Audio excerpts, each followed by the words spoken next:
आदमपुर के चुनावी दंगल में बीजेपी बंटाधार होने से बाल बाल बच गई।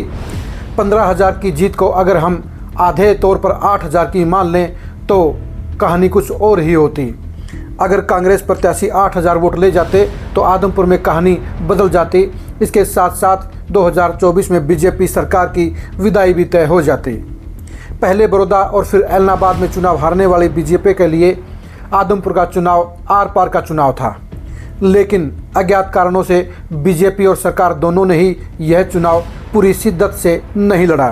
पता ही नहीं क्यों आदमपुर के अंदर न सरकार ने पूरी ताकत लगाई न बीजेपी ने पूरी ताकत झोंकी। इसी वजह से हार जीत का मार्जिन जो 40 या 50,000 होना चाहिए था वो महज 15,000 रह गया। इस जीत के लिए भी बजनाल परिवार के समर्थकों को श्रेय देना चाहिए, क्योंकि उन्हीं के करंट ने, उन्हीं की सोच ने, उन्हीं की लगाव ने इस चुनाव को जिताने का काम किया। बीजेपी के लिए राहत की बात है कि वह तीसरा उपचुनाव जीत गई है।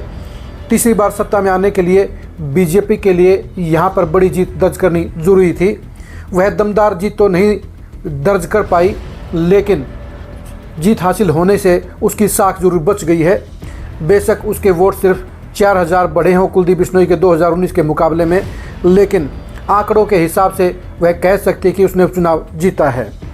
बीजेपी के लिए आदमपुर का उपचुनाव इसलिए भी जरूरी था क्योंकि गठबंधन सरकार को 3 साल पूरे हो गए हैं और यहाँ पर हार जीत का मामला, हार जीत का फैसला कहीं ना कहीं खट्टर सरकार के कामकाज से जुड़ा हुआ था। अगर बीजेपी चुनाव में हार जाती तो यह कहा जाता कि सरकार जनता की नज़रों में फेल हो चुकी है और जन समर्थन गंवा चुकी है। आदमपुर में जीत दर्ज करने के बाद अब बीजेपी यह दावा कर सकती है कि उसकी नीतियों की जीत हुई है, उसकी फैसलों की जीत हुई है और गठबंधन सरकार की जीत हुई है। बीजेपी के लिए आदमपुर का चुनाव एक टेस्टिंग पॉइंट था।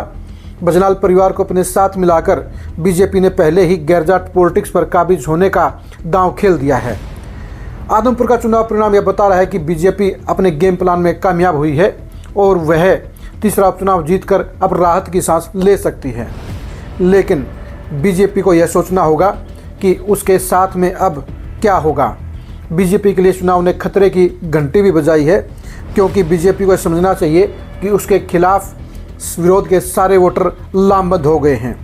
जिस तरह से कांग्रेस के जयप्रकाश को 4,000 से ज़्यादा वोट मिले, वह साबित करता है कि बीजेपी सरकार के खिलाफ अगर 2 या 3 पार्टियां नहीं हुई तो उसके लिए 2024 में कांग्रेस बड़ी और कड़ी चुनौती खड़ी कर सकती है।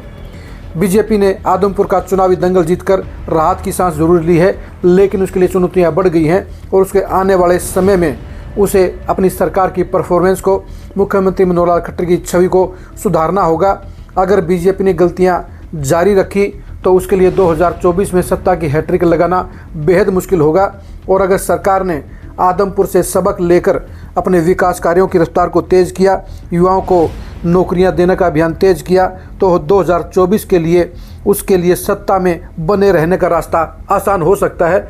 यह कहा जा सकता है आदमपुर ने बीजेपी की सरकार की टेंशन को दूर किया है और उपचुनाव में हार के सिलसिले को ख़त्म करके उसे फिर से एक नया मुकाम, एक नई सोच और नई परफॉर्मेंस देने का गोल्डन चांस दिया है।